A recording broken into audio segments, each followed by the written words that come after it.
Comment vous justifiez votre geste? Nous sommes enquêteurs à l'IGPN, la police des polices. Nous enquêtons sur les fautes que peuvent commettre certains policiers. C'est une infirmière de l'hôpital qui m'a dit de venir ici pour porter plainte pour mon fils Guillaume. C'est à la manifestation de samedi, un policier qui lui a tiré dessus avec un flashball. Les flics là qui ont fait ça, vous les avez retrouvés? Putain, mais il a rien fait. Ces fils de pute, ils l'ont défoncé alors qu'il a rien fait. Mais tu baisses d'un ton là. Moi, j'avais une première question pour vous, Dominique.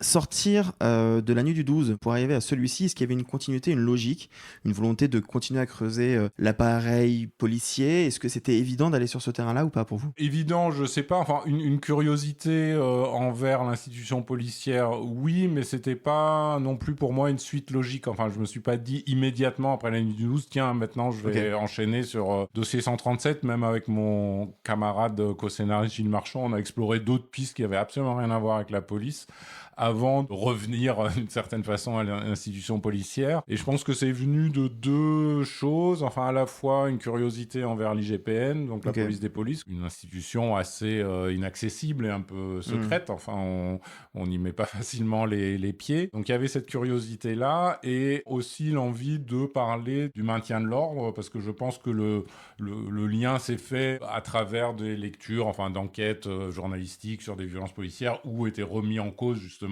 l'efficacité du travail que fournissait l'IGPN, où on disait mais ils sont jugés partis, etc. Comme je savais aussi qu'ils étaient mal aimés par la police, je me disais tiens, c'est une position intéressante comme personnage de fiction, un enquêteur ou une enquêtrice de l'IGPN qui se fait critiquer et mal aimé de toutes parts, et comment est-ce qu'on fait bien ou mal son travail, est-ce que d'ailleurs ils font bien ou mal leur travail. Et je voulais que ça soit lié au maintien de l'ordre, parce que les affaires de maintien de l'ordre touchent aussi au rapport police-citoyen, qui est un vrai sujet au sein de la démocratie, surtout quand ce lien est abîmé. Donc à partir de là, j'ai fait tout le travail de recherche moi-même, aussi bien à travers des lectures d'enquête, mais aussi j'ai eu la chance de pouvoir faire une immersion de quelques jours au sein de l'IGPN, donc de pouvoir rencontrer des enquêteurs et des enquêtrices, les observer dans leur travail, assister à des auditions et surtout échanger avec elles et avec eux. Il n'y a jamais eu de conditions à ma présence là-bas, et évidemment ça a été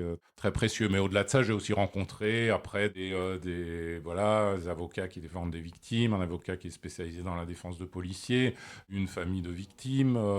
J'ai même fait une journée avec les forces de l'ordre lors d'une manifestation, enfin où j'étais déguisé en policier, donc c'était un peu particulier, mais pour voir aussi comment eux ils peuvent vivre ces moments-là, enfin d'essayer d'avoir une vision un peu complète de tous les côtés. Une fois que le scénario est écrit, donc à un moment il vous arrive dans les mains, Léa, vous qui devez lire certaines quantités de scénarios, j'imagine, outre l'écriture de personnages, quand vous lisez un scénario comme celui-là qui a ce poids politique, qui parle de la société à un instant T, qui raconte des choses qui peuvent être un petit peu délicates pour une actrice. Est-ce que c'est quelque chose qui vous a freiné un petit peu au début? Est-ce que vous avez un petit peu eu peur avant de vous lancer? Ou est-ce que vous avez accepté un peu d'office? Non, parce que j'aime bien les bonnes histoires, et qu'avant toute chose, ce scénario, c'était une très très bonne histoire, avec un personnage qui avait vraiment un chemin, un parcours, et qu'au contraire, je trouve que c'est plutôt une chance de pouvoir participer à un film qui raconte des choses difficiles, mais avec autant de complexité. Et le fait que Stéphanie Bertrand, mon personnage, soit à la fois policière, à l'IGPN, donc mal aimée par les collègues policiers, mal aimée des citoyens, dans cette position instable, ça faisait que c'était très très intéressant de partir de cette instabilité-là pour voir le voyage qu'elle allait mener moralement, par rapport aussi à sa fonction. C'est une femme qui a quand même de l'intégrité et qui est loyale à son métier, pour qui ce métier est une vocation. Donc ça, je trouve que c'était un point de départ intéressant pour voir comment elle va se mesurer aux événements qu'elle va rencontrer au fur et à mesure de l'enquête, qui la déstabilise. Moi, je trouvais ça passionnant parce que ça nous permet de la nuance, ça nous permet les contrastes, ça nous permet la complexité, ça permet de montrer les choses de ce que c'est humainement et de s'éloigner des caricatures. Donc, non, j'étais enchantée d'y participer. La peur, elle vient sur d'autres choses. Elle vient sur est-ce que je vais être à la hauteur? Est-ce que je vais être à la hauteur du sujet? Est-ce que je vais être à la hauteur de la confiance de Dominique, de me confier ce personnage? Ça, oui. Et puis après, les appréhensions qu'on a, c'est comment on en parle bien une fois que le film est fait. Ça, c'est peut-être plus difficile que le métier que je fais, moi, qui est de jouer, de traverser les choses émotionnellement. Mais après, en parler, c'est plus difficile.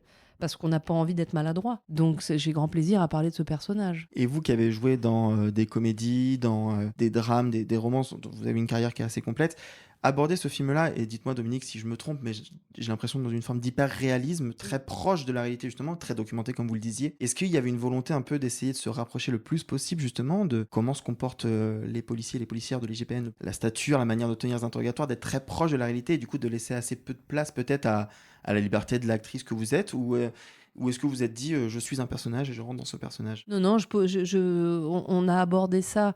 Moi, j'ai fait une rencontre avec avec 2 enquêtrices de l'IGPN qui m'ont permis déjà d'avoir ça s'est concrétisé tout d'un coup. Ce que c'est qu'une enquêtrice du l'IGPN, je les avais en face de moi. Ça me permettait de commencer à m'identifier. Et toutes les questions que j'ai pu poser m'ont mené à une question qui a été cruciale. C'est comment vous gérez vos émotions dans les situations que vous rencontrez. Pendant les interrogatoires, il y a de nombreux interrogatoires dans le film. Donc ça, c'était la question clé. Moi, en tant que comédienne, qu'est-ce que j'ai comme outil une fois que je suis sur le plateau? Évidemment, Dominique, il était présent à cette conversation et ça nous a intéressés tous les deux.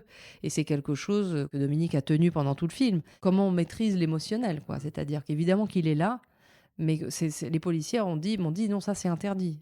Nous, on ne montre pas nos émotions, que ce soit de la colère, de l'exaspération ou un bouleversement. Il nous est interdit de l'exprimer. Donc moi, en tant que comédienne, j'entends ça. Et il faut que je transforme cette information dans quelque chose qui soit quand même intéressant pour le spectateur à travers toutes ces séquences d'interrogatoire. Ça bouillonne à l'intérieur. La caméra permet de le capter.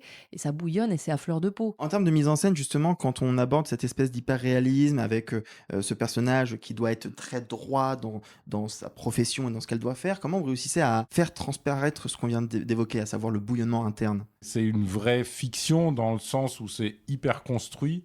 Mon ambition aussi, c'est de captiver le spectateur du début à la fin, enfin de faire un vrai film de genre avec une enquête policier par laquelle on est happé, mais de profiter des codes du film de genre pour y glisser des thématiques plus sociétales. Après, c'est vrai qu'il est très très documenté et que l'avantage de la documentation et des recherches, c'est que souvent ça donne des pistes très intéressantes pour des ressorts fictionnels et dramaturgiques auxquels on n'aurait pas forcément pensé. Pour répondre à la question comment on fait, on essaye de raconter cette histoire le mieux possible en faisant exister au mieux les personnages et notamment évidemment le personnage principal parce que c'est elle qui nous mène à travers cette histoire, c'est à elle qu'on s'identifie. On est toujours au même point qu'elle, c'est-à-dire quand elle découvre un nouvel indice ou une nouvelle vidéo qui peut lui faire avancer l'enquête, le spectateur découvre avec elle. Il faut que ça soit un film qui questionne, qui soit dans la nuance, mais il faut aussi que ça fonctionne en tant que narration cinématographique. Et après, moi, ce qui m'intéresse aussi, c'est d'y inclure des choses qu'on voit rarement dans des films de fiction dédiés à la police, c'est-à-dire tous les côtés qui peuvent paraître ingrats ou pas intéressants, comme l'écriture de dossiers, l'écriture de PV, de réquisition, avec ce langage très très particulier et qui donne lieu à des séquences de montage qui sont vraiment des vraies séquences de cinéma, et c'est très excitant d'imaginer ça. Vous parliez du côté manichéen du film, et c'est vrai que c'est assez impressionnant comment ce personnage qui, au fur et à mesure, a de la colère, malgré tout, est effectivement très complexe. Elle est anciennement flic, elle est toujours policière. Elle est ancienne, elle a quitté les stupes. Ouais. Il y a tout ce bouleversement interne, je trouve que c'est très complet sur le traitement. Il n'empêche que nous, quand on a vu le film au Festival de Cannes, on était assez divisés en deux au sein de l'équipe. Ceux qui trouvaient que c'était le film de la division, où on sortait du film très en colère en disant ils sont tous pourris, c'est horrible, et ceux qui disaient au contraire il y a une forme de réconciliation possible, il y a un espoir à travers ce personnage-là parce qu'on se rend compte que ils sont pas tous pourris justement. Sur le traitement de la police, de manière globale, est-ce que pour vous c'est un film qui tend plus d'un côté de l'autre ou pas? Alors moi je préfère la deuxième solution, de tendre vers une réconciliation, même si elle paraît loin et que le lien est en effet très abîmé. En tout cas, je veux ni que le film soit pro-police ni anti-police, enfin c'est des notions qui me paraissent pas faire avancer le débat. Moi, je fais des films qui questionnent les choses, mais qui les nomment aussi. Et surtout, ce qui me semble important, au-delà de la responsabilité individuelle d'un policier, voilà, qui commet des violences gratuites et absolument ni nécessaires ni proportionnées, il y a aussi la question de la hiérarchie policière, du pouvoir politique, comment il définit le maintien de l'ordre. C'est vrai qu'une doctrine du maintien de l'ordre uniquement basée sur la répression, ça peut mener qu'à des violences. Quand on encourage les policiers à faire ça, quand on dit la République est en danger, tous ceux qui sont en face, voilà, ils veulent détruire la République.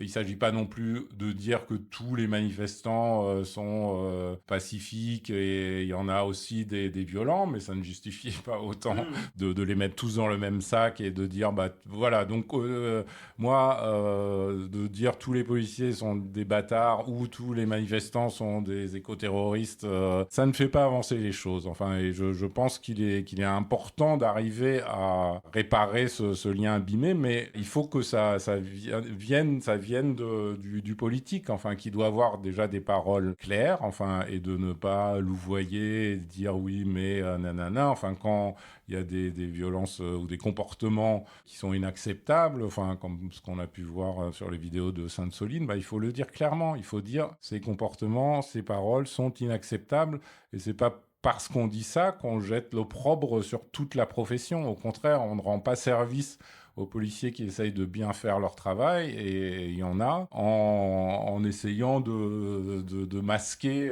les dysfonctionnements. En tout cas, le cinéma, ce qui est intéressant avec le cinéma, c'est que c'est un regard qui est porté sur quelque chose. Le cinéma permet de fuir le déni. Et je trouve qu'on est souvent noyé dans le déni. Au moins, le cinéma, je ne dis pas que le résoudra forcément les choses, mais en tout cas, ça permet de porter un regard et d'amener une réflexion et de déclencher une conversation. Je crois que personne, ni Dominique, ni moi, ne souhaitons faire un film qui crée plus de conflits qu'il n'y en a déjà. Je crois que ce ne serait pas du tout raisonnable, mais c'est intéressant de montrer les dilemmes et surtout du côté de l'humain, en fait. Parce que ça nous permet, l'identification nous permet de nous poser des questions. L'identification à Stéphanie Bertrand, ça permet de la réflexion à travers son regard. On voit à la fois la difficulté de ce que c'est, puisqu'elle est face à des policiers qui font du maintien de l'ordre. Donc on voit bien que c'est une situation absolument chaotique sur cette période-là. Ça nous permet de l'entendre, mais ça permet aussi de voir ce que c'est qu'un manifestant grièvement blessé à qui on ne rend pas justice. Donc de façon humble, je pense que le cinéma permet...